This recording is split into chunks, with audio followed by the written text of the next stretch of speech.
Hello and welcome to another edition of Workforce Watercooler. My name is Leslie, and joining me we have Brian and John. We all work for the South Central Workforce Development Board, and it's an exciting day. This is episode number 10.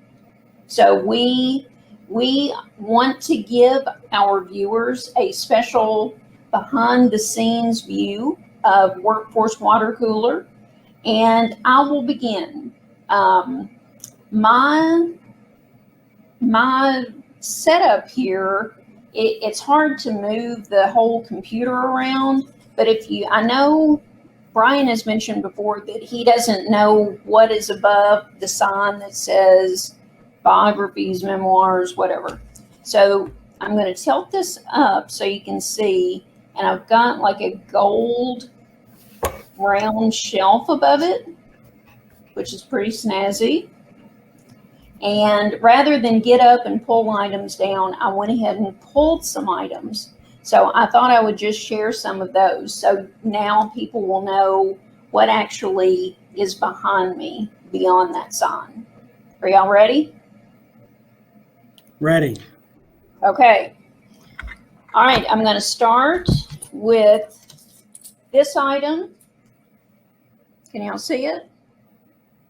This is the pass that I got when I toured Paisley Park.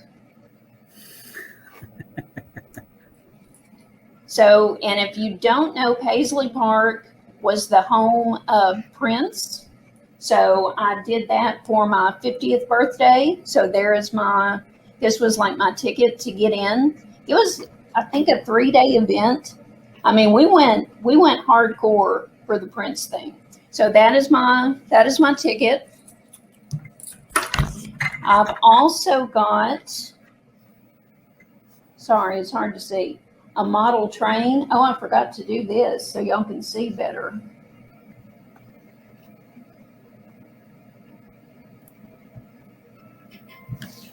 There, now can you see better? Okay, yes. Here is a train. It's an orange train, and it's got little barrels. Look. It's got little barrels that come on it. And I am in the process of writing a book and nonfiction. And one of the major events in the book is a train crash. So this is like inspiration for my book writing.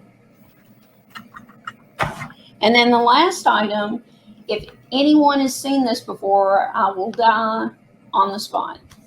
But this, in elementary school, I went to Caverna, and in music class, we had a whole series on how to play the nose flute. I am not kidding.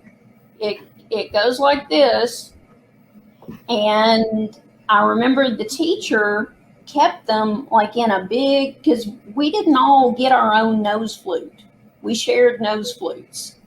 And she kept them in this big bucket of like bleach, but it was an old lard bucket that she got from the kitchen, in the cafeteria. So it was like, okay, go to the lard bucket of bleach and get your nose flute, wipe it off.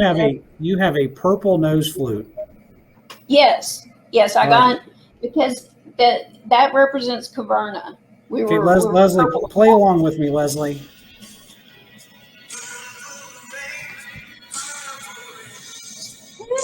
I forgot how to play it. I think you have to blow out your. It was awful, but some novelty company had these, so I bought a bunch for my friends that I went to school with. Okay, 10 episodes in, we need a theme song, like a little intro music for each episode, and it's got to be played by Leslie. That would be good. Can you hear it?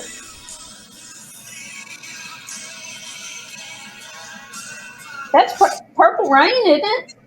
That's right. Well, the copyright police may cut that sequence out. So viewers, just imagine you're hearing Purple Rain in the background. So any questions or comments about my behind the scenes items? I hope they lived up to your expectations. Nope. Yeah, we need to get a theme song from that though. All right. Well, that will be in the works. I'll have to brush up on my playing. I think Brian is going to go at the very end. So, John, Yeah. what can you show us behind the scenes? So, if you look over my shoulder, you see a brass howitzer. You see that? Well, other shoulder. See that brass howitzer up there? That's a brass cannon. So, I spent my formative years as an artilleryman in the Army, and artillerymen are notoriously type A. We're data-driven junkies, and we're all about precision, right? Because you have to, if you think about like I'm going to give you a quick artillery lesson, right? You're going to take a howitzer and you're going to shoot a 100-pound projectile 15 miles. And you have to account for air pressure. You have to account for the spin of the earth. You have to account for differences in elevation. You have to account for a uniform right-hand twist as the round comes out of the tube and it's twisting. So you have to account for all these things to hit a target 15 miles away. We're not talking about GPS guided. And you got to land it within 50 meters of it. So it requires lots and lots of precision and lots of data. Anyway, I can't believe they went that far. That's crazy. That's nothing. We can do better than that. I mean, we can shoot them further than that. So anyway, I say that to say that, in this role, one of the things I found in this role, and then the staff knows this well, is we are a very data-driven organization. So I'll hold up this prop. So KY Stats is it's really you could call it the pride of Kentucky. Anybody can go to this website, but it's an incredible website that pulls together lots and lots of data. It's a website, and it's a resource that pretty much all other 49 states look at and come to Kentucky to say, how are you guys doing this? Because they're pulling together not just workforce data, but they pull together great education data, census data. They pull all this together and really develop good information. So we leverage that quite a bit in what we do. Oftentimes whether it's unemployment data, labor force data, projections, we're often asked to help companies with that kind of information, and KY Stats is one of the sources that we often go to pull that kind of data and do that kind of it's a place where you can go to do research. So we're anyway, it's one of the props I'll show off, and you could say that's a little bit of the inside baseball of what we do. Is we use it. We're data driven, and we're leveraging programs like KY Stats and some other sources to pull data to provide job seekers and employers. So. Very cool, and very good connection to your role as president CEO. I did not do that with my items. I think I would be hard pressed to do so.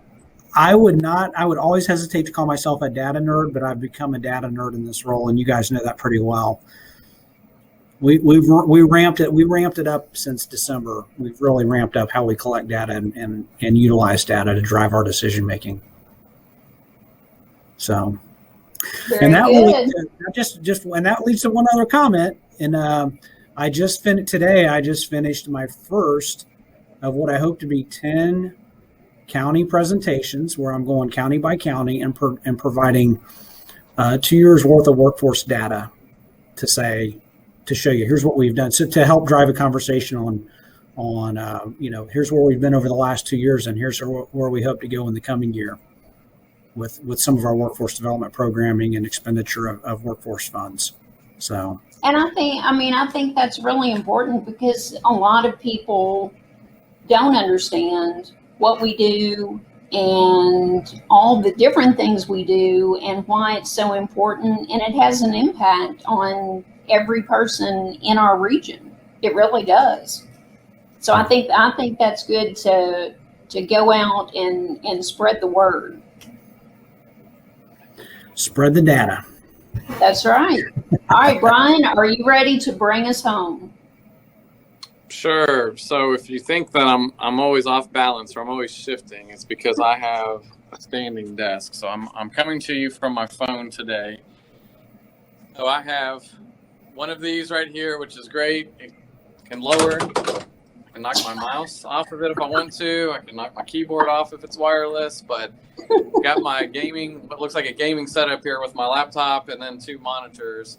So when in my role, I'll say I often have to think on my feet, and I just want you guys to know at home that is literally happening when I'm at work. I'm thinking on my feet. I had this set up a while ago at another job, and it was great. I mean, it's I feel good doing it. It just helps me stay focused, and there's enough meetings where we have to sit through things. So to have an opportunity it's awkward to be the only one sitting up or standing up in a meeting with a room full of people, but when you're that'd be sort of odd. Yes, I do that to stay awake in meetings. Right. I could bring this to all my meetings, and if someone started to snore, I could put the nose flute on them, and I bet that would wake them up. Leslie, you could do like a trumpeter type of noise to signal the opening of the meeting. I mean, I can't remember. I'm not going to blow. This is this is not COVID friendly, in so many ways. So I'm going to refrain from signaling the call with the nose flute. But lots of people I've told about that instrument in the past, and they don't believe it's real. But yes, they exist. So I think we should have people comment below what song they want to hear you play through the nose flute. My vote is Purple Rain. I bet. Do what? So Purple Rain. It could be. I've got it. Power ballad. So awesome. So we can do 80s, 90s, all the best hits. That's right. Well, we hope you all have enjoyed this episode of Workforce Watercooler. We wanted to give something different, and now hopefully you know a little bit more about us and our surroundings. And we encourage you to watch next week when we will be back to business, focusing on workforce. But this is just a little bit of the people that you see every week. So thank you for letting us share, and we will see you next time. All right. Thank you, Leslie. Thank you, Brian. Bye-bye, everybody.